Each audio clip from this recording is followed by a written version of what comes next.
Salut, c'est Elsa, j'espère que vous allez bien. Je suis ravie de vous retrouver pour un tuto pour une jupe portefeuille.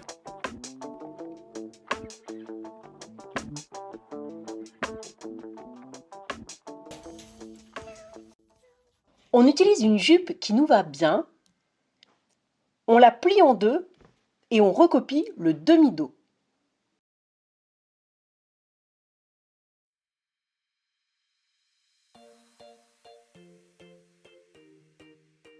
On prolonge la ligne qui est sur le côté de la taille et on en fait une ligne droite. Contre cette ligne, on recopie le devant de la jupe en entier.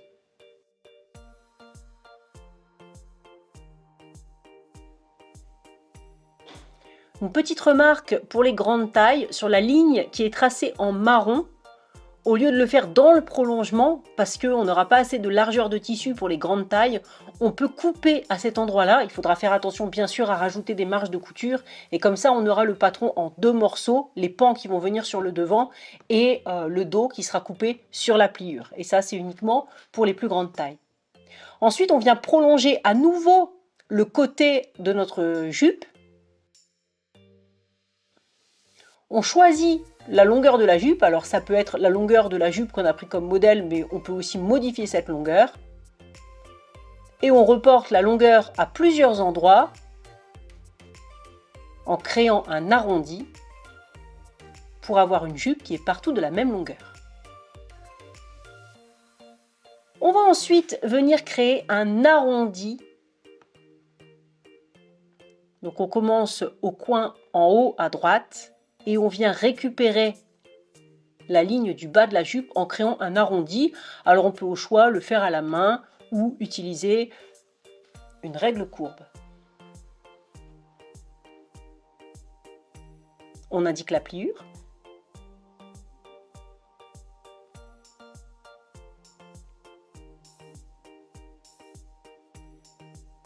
Et on ajoute 1 cm de marge de couture partout, sauf sur le pli.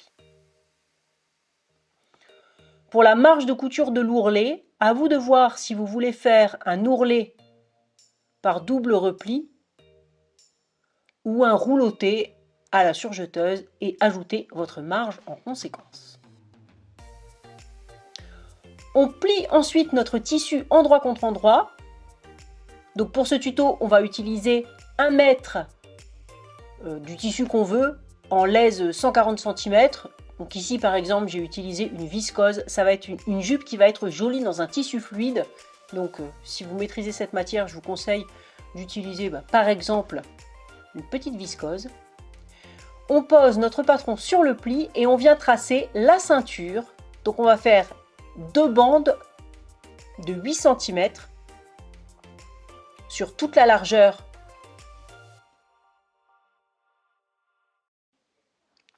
On découpe notre tissu. Si on a un tissu fluide, ça peut être plus précis de le faire avec un petit cutter rotatif.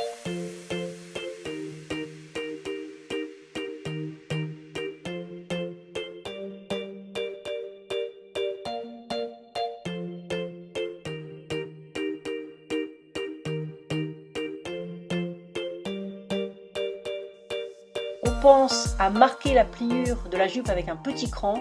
Ça va nous servir à indiquer le milieu dos. Et puis bien sûr pour la ceinture, comme on a coupé jusqu'au bout, on pourra recouper les lisières. Donc recouper sur un petit centimètre les lisières pour avoir un tissu bien propre. Voilà notre jupe, on va commencer par faire l'ourlet tout autour sur l'arrondi. Pour ça, on a 2 méthodes. La première, si vous avez la chance d'avoir une surjeteuse, c'est de faire un petit ourlet rouloté. Donc très rapide, très pratique. Très joli.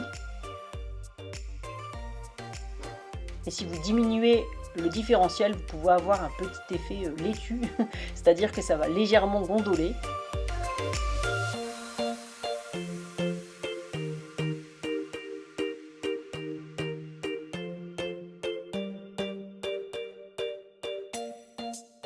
Deuxième méthode, si vous n'avez pas de surjeteuse, alors il existe d'autres méthodes, mais on va faire quelque chose de simple pour que ce soit accessible pour tout le monde, c'est de faire un ourlet par double repli. Alors attention, on a quand même une courbe, donc on ne peut pas se mettre devant la machine sans même avoir repassé et coudre, ça va être horrible. Ce qu'il faut faire, c'est soigneusement repasser une première fois. Donc vous voyez qu'à chaque fois, je plie mon tissu et ensuite je repasse pour bien répartir l'excédent de tissu, parce qu'en fait la ligne extérieure elle est plus grande qu'à l'intérieur, donc il va soigneusement falloir repasser, ça demande un petit coup de main. Petite remarque aussi, plus le repli est fin, moins on aura ce souci. Donc il ne faut pas faire un grand ourlet de 2 cm, ça n'ira pas, c'est 1 cm maximum. Ensuite on vient repasser une deuxième fois. Ensuite on va placer des pinces ou des épingles espacées régulièrement et on va coudre notre ourlet en se plaçant à une distance régulière du bord.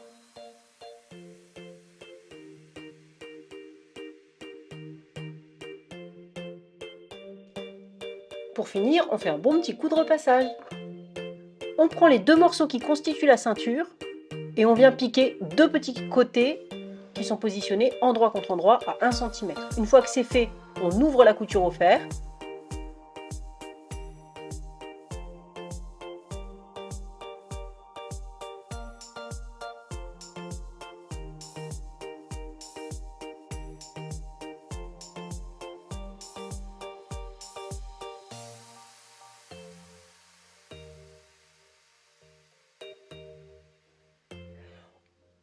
On va coudre la ceinture sur la jupe. On positionne notre jupe avec ce qui se retrouvera à la taille vers le haut. Attention, l'envers est vers nous et on vient poser dessus l'endroit de la ceinture. Je fais correspondre les milieux dos, donc la couture de la ceinture et le milieu dos qu'on avait marqué par un petit cran de la jupe. Et je vais venir épingler, enfin moi je préfère mettre des petits clips, la ceinture à la jupe.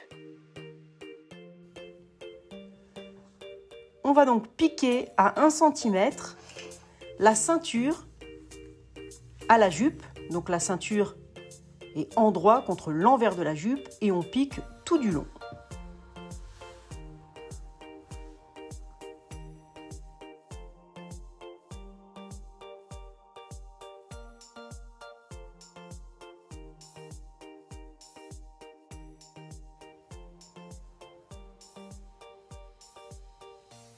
Une fois qu'on est arrivé au bout, on fait un point d'arrêt et maintenant on va s'occuper des 2 morceaux de la ceinture qui dépassent de chaque côté.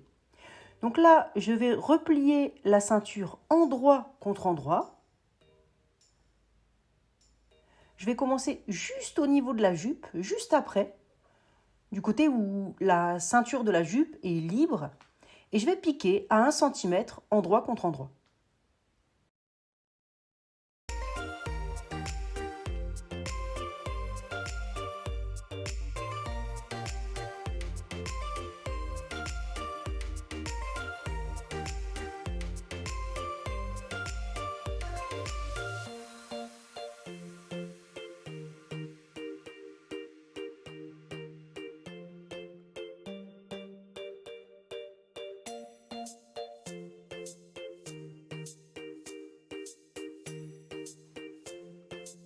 Ici, on laisse l'aiguille plantée, on tourne, on fait le petit bord, on fait un point d'arrêt et on n'oubliera pas de cranter le coin. Donc je commence à retourner l'extrémité de la ceinture et je me sers d'un objet comme par exemple d'une aiguille à tricoter pour retourner les 2 morceaux libres de la ceinture.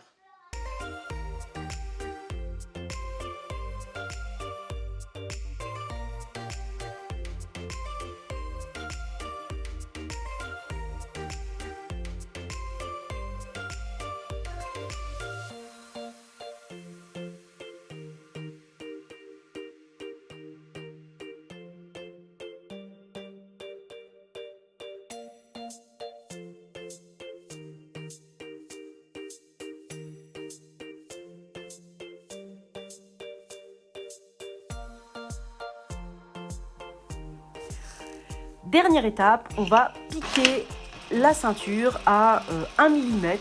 On vient juste piquer sur l'endroit à 1 mm du bord de la ceinture qu'on a repliée.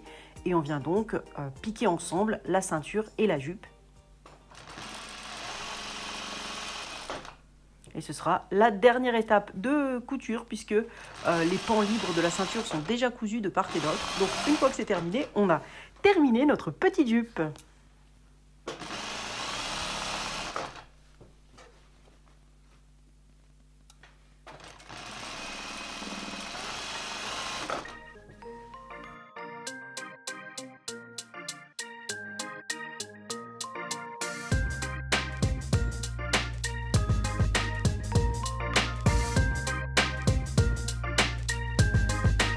N'hésitez pas à mettre un j'aime si ce tuto vous a plu et si vous voulez plein d'autres habits sans patron. Et moi je vous retrouve très vite pour la suite. À bientôt!